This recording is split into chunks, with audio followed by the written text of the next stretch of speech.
Hello. आज हम बात कर रहे हैं वेक्टर प्रोडक्ट। उसे क्रॉस प्रोडक्ट भी कहा जाता है। अगर दो वेक्टर्स हैं, वेक्टर ए और वेक्टर बी, उनके बीच का वेक्टर प्रोडक्ट कैसे लिखेंगे?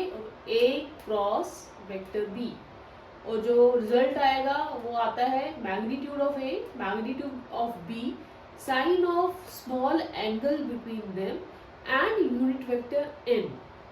जैसे कि आप देख रहे हैं रिजल्ट में यूनिट वेक्टर एन आया है, इसका मतलब ये जो प्रोडक्ट आया है वो वेक्टर होता है, स्केलर क्वांटिटी नहीं होती वो।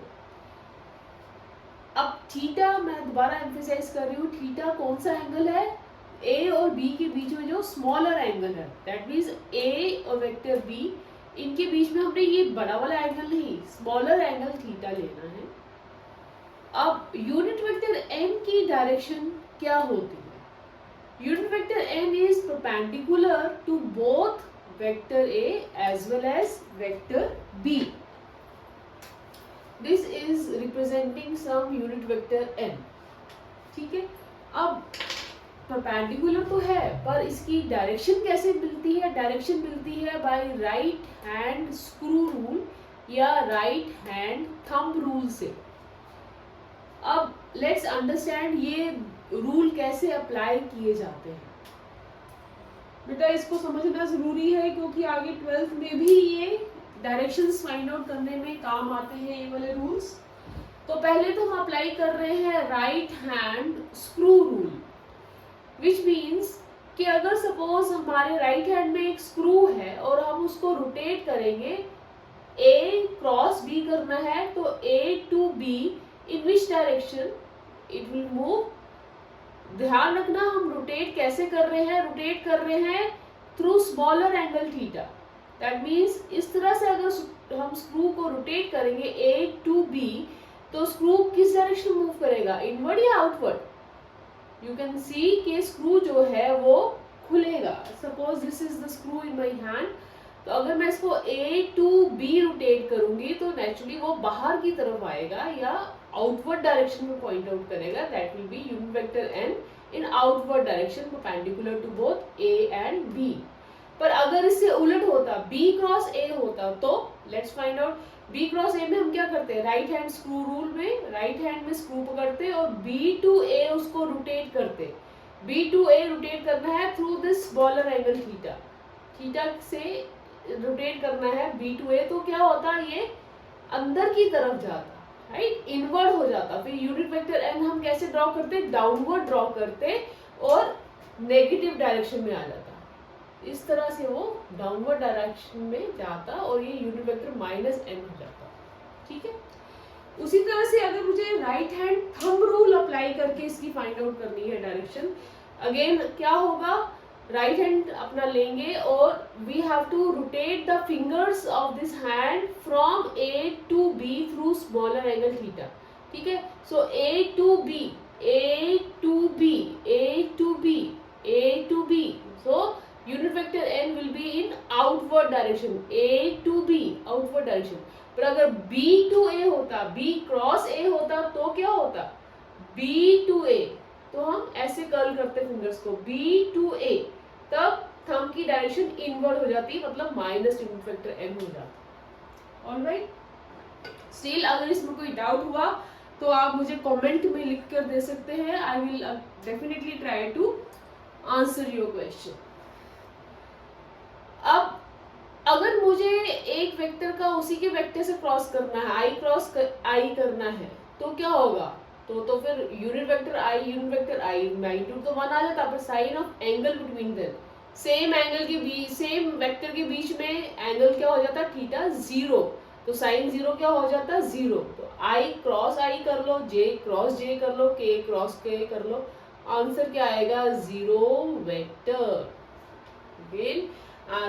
Writing vector sign on it, क्यों? क्योंकि क्रॉस प्रोडक्ट हमेशा क्या देता है? एक वेक्टर प्रोडक्ट देता है।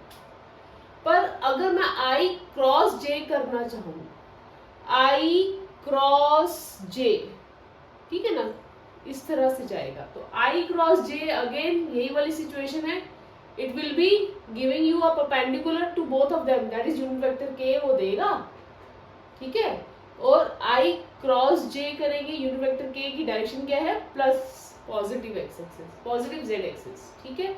अब मैं जे क्रॉस के करूंगी अगर इस तरह से, अगेन जे टू के, right, so rotate the screw, it will move in outward direction, so perpendicular to j और k क्या है, I, and since it is moving outward means positive x axis। और अगर मैं k क्रॉस I करूंगी तो again k cross I will give you outward direction perpendicular, that is unit vector j। But अगर मैं I cross J की जगह J cross I करूंगी, J क्रॉस I, तो स्मॉलर एंगल इसके थ्रू मेरे को ऐसे मूव करना होगा, तो J cross I thumb will be pointing in inward direction, या स्क्रू भी लेंगे तो J cross I it will be moving in inward direction. Inward direction means unit vector तो K हो जाएगा जो कि परपेंडिकुलर टू बोथ I और J है, और inward means minus, inside the board you can लिख सकते हो, या आप अपने पेपर पे लिखते हैं तो हम लिखते हैं it is perpendicular to the plane of paper acting inwards, ठीक है। अब k क्रॉस j, अब j क्रॉस k I था तो k क्रॉस j क्या बन जाएगा, minus unit vector I। k cross I j था तो I क्रॉस k क्या हो जाएगा, minus unit vector j, alright. या अगर आपको एकदम हैंडी टिप रखना है तो इस बात को ध्यान रखना कि जब भी हम x y z एक्सिस में एंटी क्लॉकवाइज एंगल में मूव कर रहे होते हैं तो प्रोडक्ट पॉजिटिव रहते हैं। I cross J anti clockwise गए तो K आया, J क्रॉस K I आया, K क्रॉस I J आया। So this is the easy way to remember it. अब अगर हमें A क्रॉस B निकालना है, vector A cross vector B, तो हमें ये मालूम है 3 डायमेंशन में हम वेक्टर को कैसे लिखते हैं, vector A can be written as AXI plus AYJ plus AZK cross with vector B, right. अब इसको हम कैसे सॉल्व करेंगे, इसको सॉल्व करने का तरीका है डिटर्मिनेंट के थ्रू। We can solve it through a method of determinant. Determinant में हम क्या करेंगे, I J K तो कॉमन है, वो ऊपर लिख लिया, नीचे की रो में हम लिखेंगे AX AY AZ और BX BY BZ। अब इसको सॉल्व कैसे करेंगे, सो सॉल्व करने के लिए we can write A cross B will be equal to, अब डिटर्मिनेंट कैसे सॉल्व करते हैं, hide this column first of all and then पहले तो यूनिट वेक्टर I यहाँ लिख लेंगे और उसको आगे इवेलुएट करने के लिए इसको हाइड कर देंगे फर्स्ट कॉलम को, AY BZ minus AZ BY, AY BZ minus AZ BY। उसके बाद क्या आ जाएगा, minus unit vector J, minus unit vector J, फिर क्या करेंगे, hide this column, unit vector I वाली कॉलम आ जाएगी AX into BZ minus AZ into BX, और अगर मैं माइनस साइन कॉमन ले लूं अंदर तो क्या बन जाएगा, पहले हम इसको लिख लेंगे AZ BX उस सिचुएशन में, अगर माइनस साइन को बाहर ले लेंगे तो AZ BX और माइनस AX BY, मैं इस AX BY इस पॉइंट को दोबारा से क्लियर कर दूं, अलग से लिख रही हूं। अगर हम पहले माइनस यूनिट वेक्टर J लिखेंगे ना तो फिर इसको तो हम हाइड करेंगे AX इंटू